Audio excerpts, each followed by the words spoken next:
I believe everyone can make highly profitable ads, even if you're not a marketing person, even if you don't think you're creative, even if you don't think you have the design or video skills for it. Because that's me. And these ads this year so far have spent thousands of dollars and have made back tens of thousands of dollars. And I wouldn't describe myself as creative or very good with design or video. The only thing I really have is the drive to make it work, which I think is all any of us really need. Here's what I mean. The traditional way of making ads looks like this. You look at your competitor's ad library and you model what they're doing.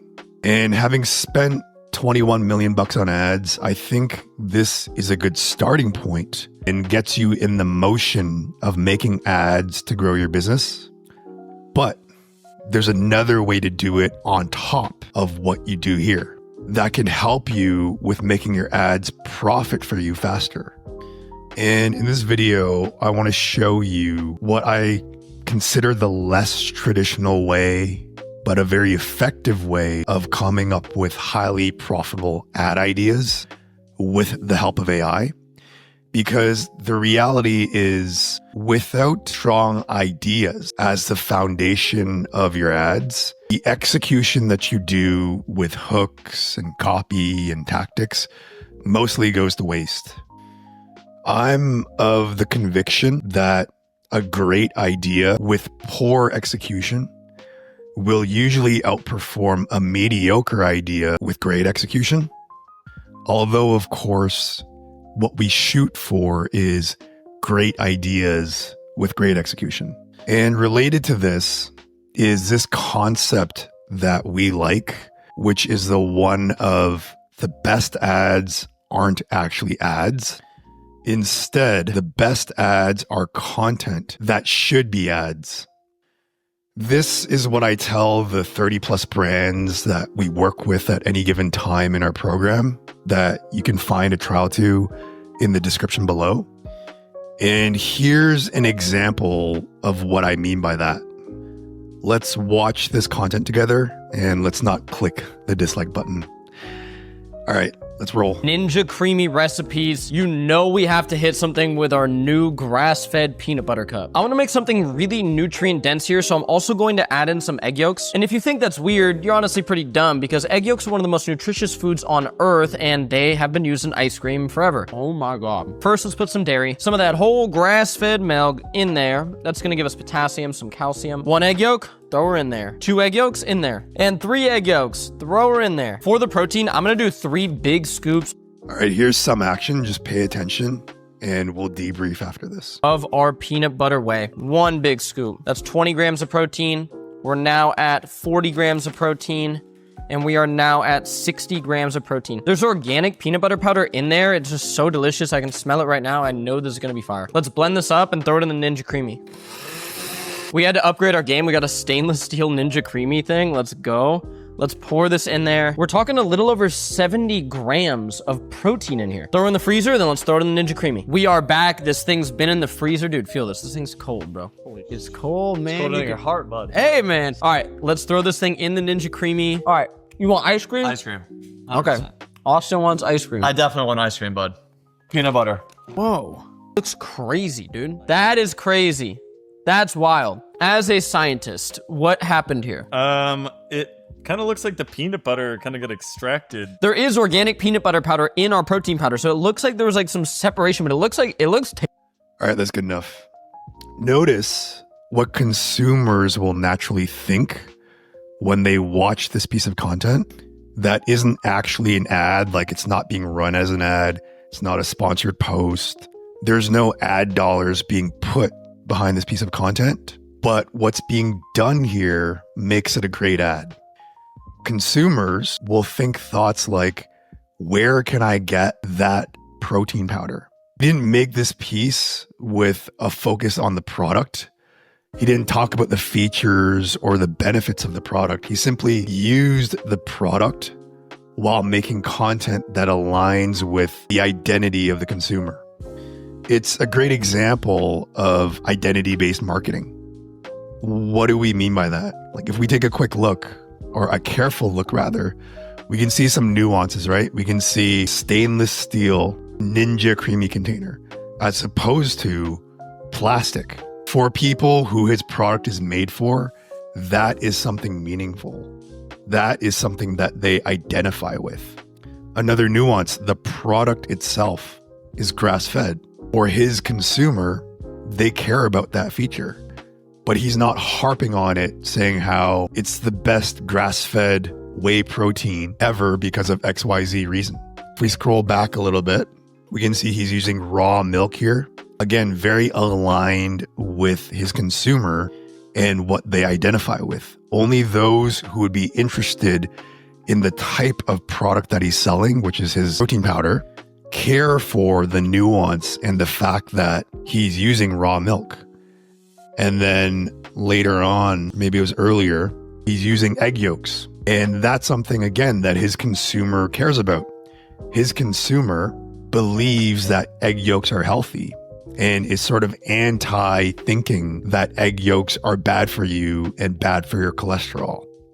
They're very passionate about these topics and about these opinions. What he's done here is different from leading with the product. It's leading with identity instead. And I'm not necessarily saying you shouldn't have ads where you're clear about the features and the benefits and your differentiation. There's a place for those ads in your ad account where different ads serve different purposes inside your portfolio of content. But what I'm saying is if you keep an eye out in the content that you personally consume, you will start seeing content, in particular organic content just like this, that you can use as a seed of ideas for your own ads, not just relying on looking at your competitors inside of ad libraries.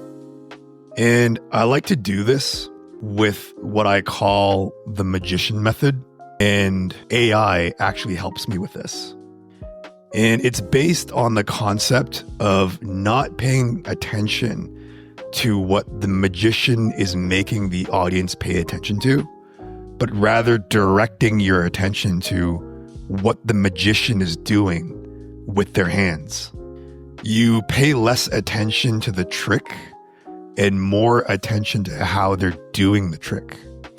So when it comes to this example over here, instead of consuming the content just as a consumer, you can look at it from the lens of breaking down what exactly they're doing to make the content compelling for the viewer to want to buy their product. And when you do this, you can see the tactics that are being executed to sell without selling, which is very effective.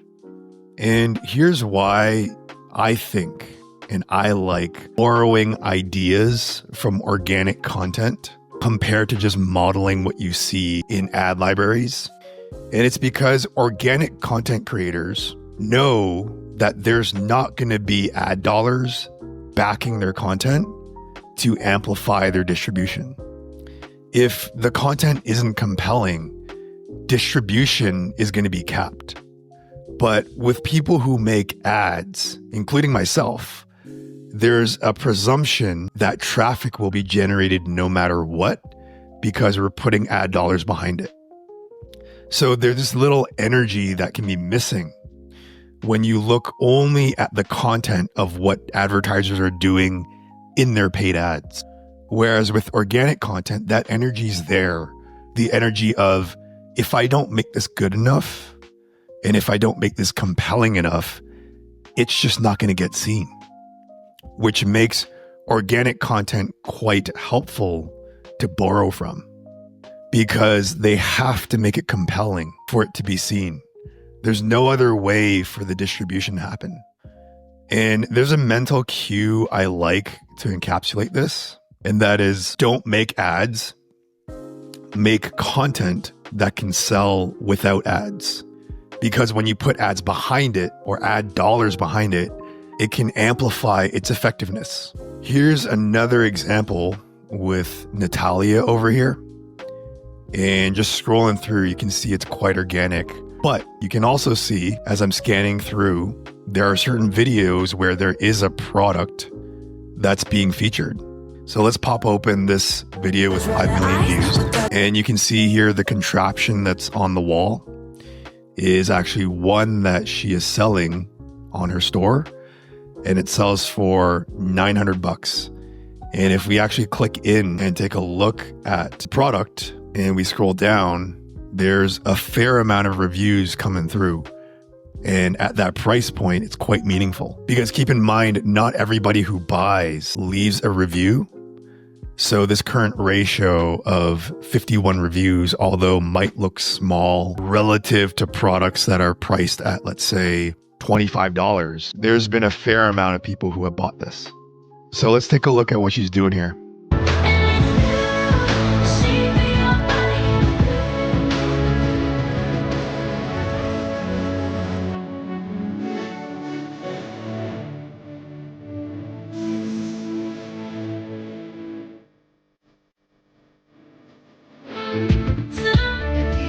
All right, we can stop there.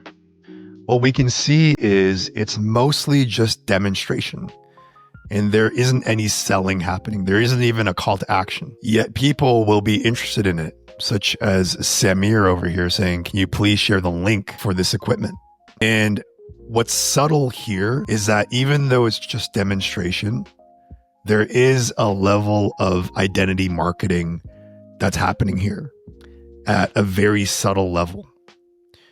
If we look at the details, we can see the way that her living room looks, the styling of it.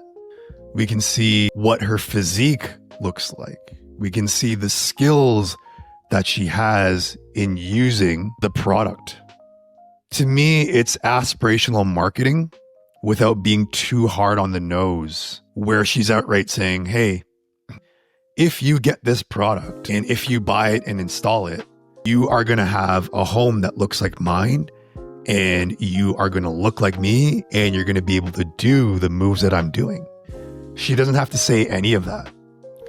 And the result is they've sold a bunch of this very high AOV product. Now, where does AI come into play with all of this?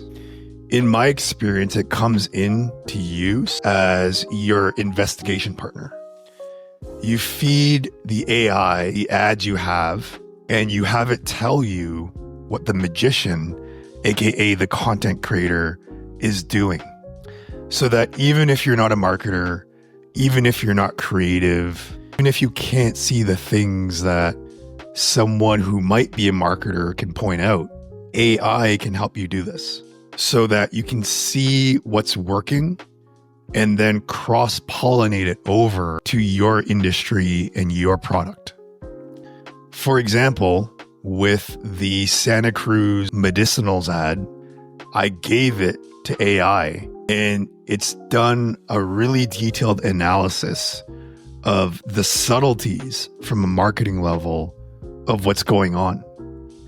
And it even gave me some observations that I wouldn't have picked up on my own, and even the reasons why it might be effective. An example here, nutrient density. The language used was nutrient dense, one of the most nutritious foods on earth. Signals to the viewer, we're not just making dessert, we're optimizing for nourishment.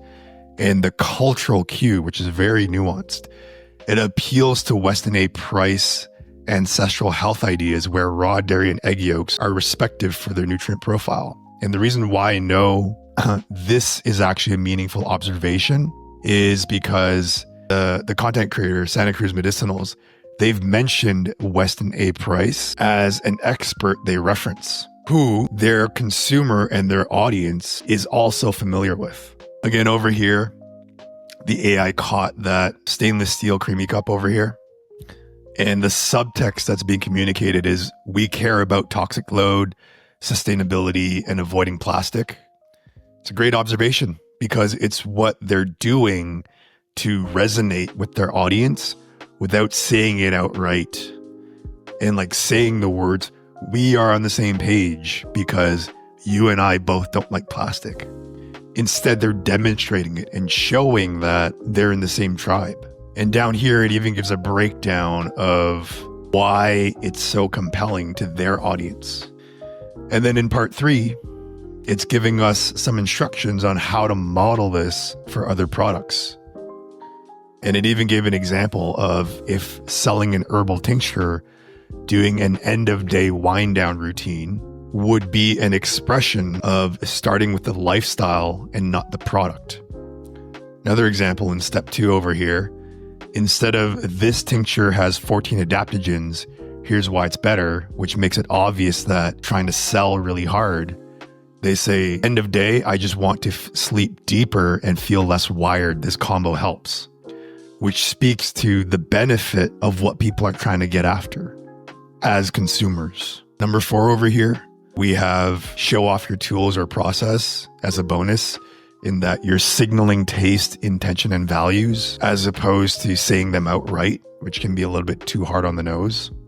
And the cool thing about doing it this way is that your ads end up looking completely different from others in your industry because you're able to cross-pollinate what's working for someone else on organic in a different industry and then bringing it over to you on paid, which will allow for your consumers to naturally conclude you're different as opposed to you saying out loud why you're different. And staying on the theme of using AI to generate winning ads for you, in this next video, you can see how to build an AI agent that takes your winning ads and gives you more ideas.